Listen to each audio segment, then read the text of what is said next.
สบายดีเนาะวันนี้กลับมาพบกันอีกแล้วอยู่กับแซมวันนี้แมนเฮาจะมาหากันมาแต่งหน้าสำหรับลุคของสาวเชียร์ไซแวนเป็นแบบนี้เนาะไซแวนว่าคนไซแวนนี้เขาจะแต่งตาแบบใดดีเขาจะแต่งหน้าแบบใดดีเพื่อว่าหลีกเลี่ยงบอลนี่เนาะเทียมันอาจจะเป็นก้อนใ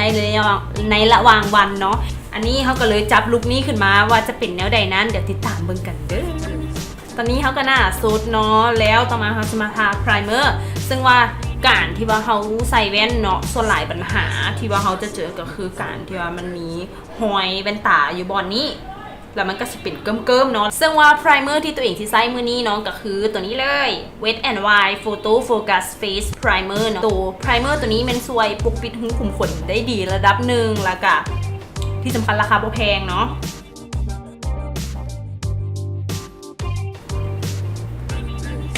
เขาจะปล่อยให้มันเซ็ตตัวประมาณ30วิเนาะถึง1นาทีสำหรับลุคนี้เนาะสำหรับคนที่ใส่แว่นแมนการใส่ห้องพื้นหันให้เลือกใส่ห้องพื้นที่ว่ามีเนื้อบางเบาแล้วก็โบมีความวาวโบมีความมันหลายเนาะซึ่งว่าตามที่ตัวเองใส่แล้วค่อนข้างว่ามักก็คือเป็นของตัวนี้เนาะอันนี้แมน L'Oreal True Match Liquid Foundation ตัวนี้เป็นห้องพื้นที่ว่าบางเบาแต่ว่ามีความแมตต์ในตัวเนาะกับแป้งตัวเก่าเนาะเฟเรตของมอร์ฟี่ไว้6ตัวนี้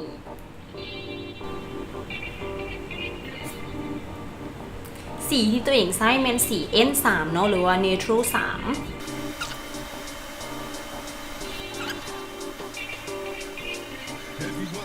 เรียบร้อยแล้วนะเฮาเนาะสำหรับคอนซีลเลอร์เฮาจะใช้คอนซีลเลอร์ที่ว่ามีเนื้อบางเบาคือกันตัวนี้กลับมาใช้ตัวเก่าของเฮาเลยอันนี้เป็น Maybelline เนาะ Maybelline Fit Me Concealer เบอร์10คือเก่าที่ใช้ประจำแต่มื้อนี้เฮาจะใช้ปริมาณน้อยนึงแค่ปกปิดน้อยเดียวกลับมาใช้แป้งตัวเก่าแป้งฝุ่นมื้อนี้แมนเฮาจะมาใช้ตัวนี้เนาะอันนี้เป็นเฟเวอร์ในช่วงนี้เลย Maybelline Fit Me Loose Finishing Powder เนาะตัวนี้เป็นเนื้อที่ว่าค่อนข้างละเอียดแบบหลายแฮงจะใช้กับแป้ง Morphe Y11 เนาะเหมาะสำหรับกล้องตาเนาะแล้วเขาก็สิเบกมันไว้น้อยนึงประมาณหลังจากที่เขาเขียนคิ้วแล้วเขาจึงสิตัดออกเนาะมาคิ้วเฮาเนาะกับที่ใช้ตัวเก่าของ NYX เนาะ Eyebrow Cake Powder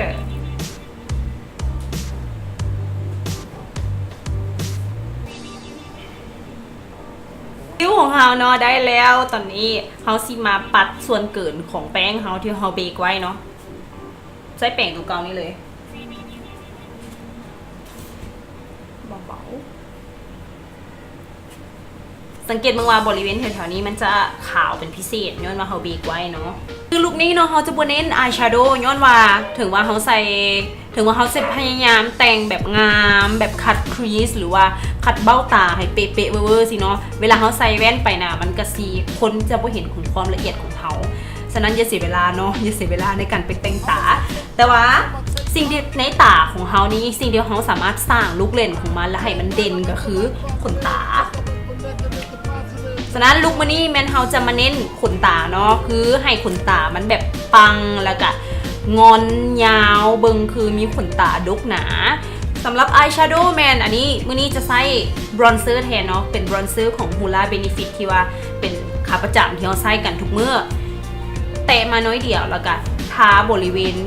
เขาจะเรียกเนี่ยทาทั่วตาเนาะแป้งที่ใช้เนาะอันนี้เป็นของ Morphe คือกันอัน Morphe ตัวนี้แมนมาในเซตถ้าจือโบพิทแมนเป็นเซตของ Eye Slay เนาะสำหรับโค้ดขนตาลุมของเราเนาะเราจะใช้แป้งที่เป็นลักษณะหัวน้อยๆจังซี่จุ่มกับสีน้ำตาลอ่อนของเฮาเนาะแล้วก็ทาเกลี่ยเบาๆสำหรับอายไลเนอร์มื้อนี้เนาะอันนี้ที่มาลองไส้ของใหม่ที่หางก็ซื้อมาฝากมูซื้อมาตัวนี้เป็นของญี่ปุ่นเป็นแบรนด์เดียวกันกับตัวมัสคาร่าเจ้าหญิงที่ว่าเฮาใส่กันเนาะอันนี้แมน Heroin Make Smooth Liquid Eyeliner เนาะตัวนี้เป็น waterproof หรือว่ากันน้ำนั่นเองอายไลเนอร์เนาะเขาจะพยายามทาให้ติดขนตาที่สุดจะโบเฮ็ดหางแล้วต่อไปมันเขาจะไปดัดขนตาเนาะเพื่อให้ขนตาเขามันงอนพังจังซี่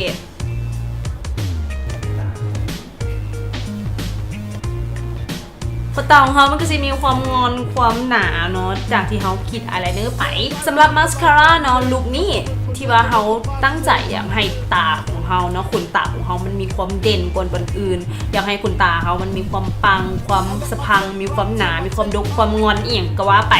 แล้วมาสคาร่าที่เขาจะใส่มื้อนี้ที่ว่าจะตอบโจทย์ลุคนั้นของเขาแมนเป็นตัวนี้เลยตัวนี้เนาะเป็นมาสคาร่าเจ้าหญิงหรือว่าเป็นของ Heroine Make Volume and Curl Mascara Super Waterproof เนาะตัวนี้เป็นมาสคาร่ากันน้ำกันเหงื่อเป็นมาสคาร่าไฟเบอร์ที่ว่าต่อขนตาเขาให้มันยาวขึ้นแล้วก็ล็อกความงอนของขนตาไว้มาตาของเขาเรียบร้อยลุคนี้ไงอีหลีต่อมาเป็นเขาจะมาฟินิชหน้าที่เหลือเนาะสำหรับบรอนเซอร์เนาะวันนี้เขาจะใส่ตัวนี้เลยของ Hoola Benefit ที่เขาใส่แต่งตาเนาะตัวนี้เป็นเฟเวอร์เลยใส่กับแป้ง Morphe เนาะอันนี้เป็น Morphe R14 สำหรับสาวที่ว่าใส่แว่นพยายามหลีกเลี่ยง Product ที่ว่าเป็นครีมเนาะเพราะว่าจะเห็นให้มีความเสี่ยงในการเกิดความเป็นก้อนอยู่หน้าเขาหลายก้อนพวกเป็นแป้งเนาะใส่อันเก่าเนาะบรอนเซอร์ตัวเก่านี่มาไล่ดังแต่ว่าอันนี้ซิโบไล่ขึ้นไปเทิงหลายเนาะจะพยายามไล่แต่บริเวณเคิงดังลงมาแป้งที่ใส่เนาะนี่เป็นของ Morphe ที่กันแป้งตัวนี้มันมาพร้อมกับเซตตัว Eye Slay ที่ว่าเป็นแป้งที่เราทาตาเมื่อกี้เนาะปัดแก้มแมนเขาจะใส่ปัดแก้มที่ว่าติดทน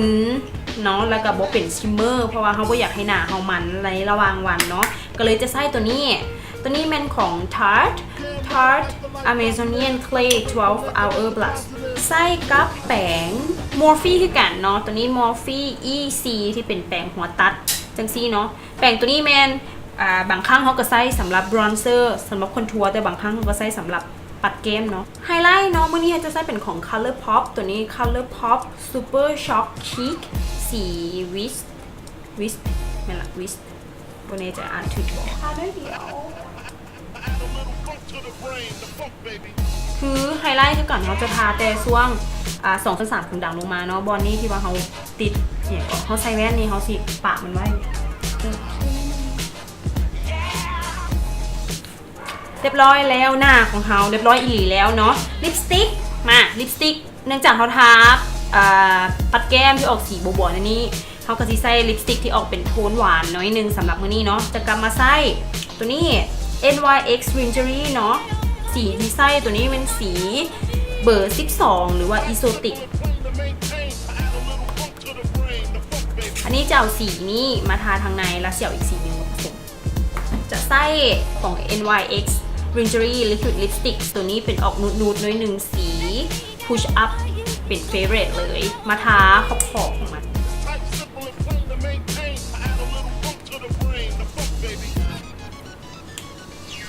เรียบร้อยไปแล้วเนาะสำหรับลุคนี้ของเราลุคสำหรับสาวแว่นแบบใสๆที่เป็นตากลมๆเนาะมีขนตาพังพึ่งมาเลยแบบนี้เอาละสำหรับผู้ใดเนาะที่ว่าอยากคอมเมนต์วิธีการแต่งหน้าหรืออยากล้มกันเนาะแนะนำโปรดักต์อย่างต่างๆหรือว่าแนะนำวิธีการแต่งหน้าก็สามารถคอมเมนต์มาได้อยู่กล้องวิดีโอของเราเนาะหรือว่าอาจจะอินบ็อกซ์มาทาง Facebook Fanpage ของเราได้อย่าลืมกดไลค์กดแชร์กด Subscribe YouTube Channel ของเราเด้อที่บอนชิคแล้วก็อย่าลืมไปกดไลค์ Facebook Fanpage ของเราได้เด้อเดี๋ยวเราจะเอาลิงก์ไว้ทั้งลุมสำหรับมื้อนี้ไปแล้วบ๊ายบาย